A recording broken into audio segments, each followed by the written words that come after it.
In CAMWorks 2019, the Advanced Edit Toolpath was implemented, allowing more flexibility in manual edits to Toolpath after it has been generated. In CAMWorks 2020, enhancements have been made for easier toolpath editing. Here, I have a part that has a contour mill operation around the perimeter of the part. If I right-click on the feature under the contour mill operation, I can select the Advanced Toolpath Edit option. In CAMWorks 2019, it was possible to change the toolpath by selecting on a record and editing its values.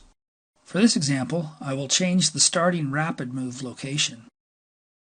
Now, in CAMWorks 2020, I can insert a new record with this enhanced user interface. I can insert a new rapid move after my initial rapid move. I can also insert a feed move. Here, I will add an additional move before the toolpath leads into the part.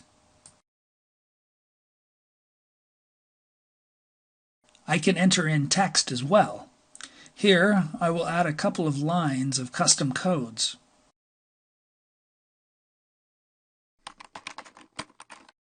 I can also add comments to the code.